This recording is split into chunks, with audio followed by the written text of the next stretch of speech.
As the probability of global disruptions like COVID-19 increases, nations must review their infrastructure security and crisis plans. Engineering a more resilient world for our increasingly technology-dependent society presents big challenges.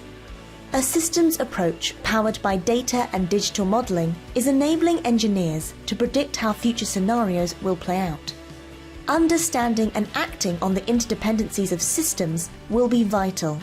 Greater visibility of the interplay between multiple sectors will allow governments, industry and communities to mitigate future disruptions. For this reason, resilience assurance will become an integral part of every engineer's training.